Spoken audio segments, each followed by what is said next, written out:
მიმდინარე წლის 15 დეკემბრამდე კონკურსში მონაწილეებმა საკუთარი ნამუშევარი უნდა ატვირთონ შინაგან საქმეთა სამინისტროს სპეციალურ Facebook-ის გვერდზე, რომელშიც გათვალისწინებული უნდა იყოს მათი ხედვა თუ როგორ უფრო ეფექტურად შეიძლება მოხდეს საზოგადოების ცნობიერების ამაღლება ძალადობასთან დაკავშირებით.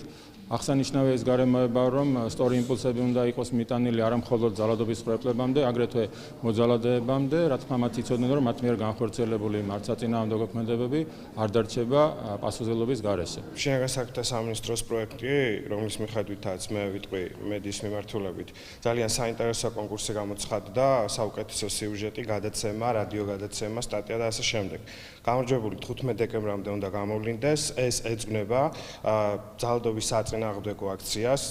ინფორმირება უნდა მოხდეს საზოგადოების და ყველამ უნდა ვიცოდეთ, რომ ძალა არის ერთობაში და არა ძალადობაში, უნდა გავერთიანდეთ, რათა მოძალადეებს ჰქონდეს ინფორმაცია, რომ მისი ძალიან ცუდი ქმედება იქნება დასჯადი და ასევე მსხვილს უნდა ჰქონდეს იმის განცდა, რომ დაიცავს თითოეული ჩვენგანი ამ ადამიანს, რომელიც იქნება ძალადობის მსხვერპლი. გაეროს ქალთა ორგანიზაცია და შინაგან საქმეთა სამინისტრო უკვე წლების განმავლობაში აქტიურად თანამშრომლობენ.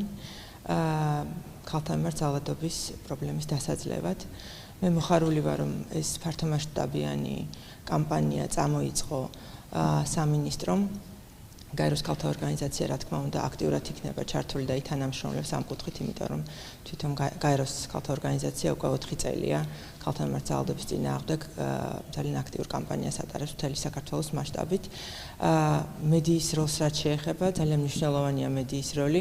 მე პირიქით ძალიან დიდი მადლობა მინდა გადაუხადო მედიას, იმიტომ რომ ამ წლების განმავლობაში მათ რომ არა, ნამდვილად ეს პრობლემა ესე წინ წამოწეული არ იქნებოდა და მათი კიდევ უფრო გააქტიურება, რა თქმა უნდა, ხელშეუწყობს საზოგადოებრივი აზრის ფორმირებას და შეცვლას. გამოცხადებულ კონკურსს აქვს ორმაგი დატვირთვა და მნიშვნელობა. ერთის მხრივ უაღრესად სერიოზულია მედიის როლი სოციუმის, საზოგადოების სამოქალაქო ცნობიერების ამაღლებასთან მიმართებაში. მედიას აქვს ძალიან დიდი ბერკეტი ფსიქოლოგიური გავლენის მოხდენის თვალსაზრისით და ამ მხრივ სოციალური განწყობა შეიცვლება შესატყვისი მიმართულებით, რაც ჭირდება ამ პრობლემის დაძლევაზე მიმართულ ქმედებებს.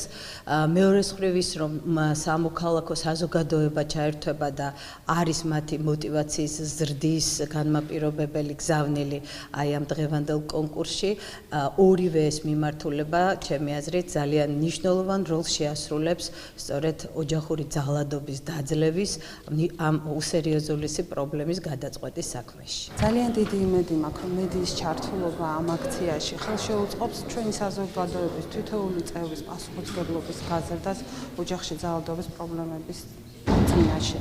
და ასევე მე იმედი მაქვს, რომ მედიის წარმომადგენლებიც ისწავლიან უფრო სწორად გააკეთონ აქცენტები ოჯახში ძალადობის შემთხვევების როცა გვაქვს და შეძლონ სწორად დასვან აქცენტები, შეინარჩუნონ კონფიდენციალურობა როგორც მსხვერპლის, ასევე მოძალადეის და ძალიან ბევრი რამის სწავლა შეიძლება თითოეული მედიის წარმომადგენლისთვისაც ამ აქციაში ჩართულობით.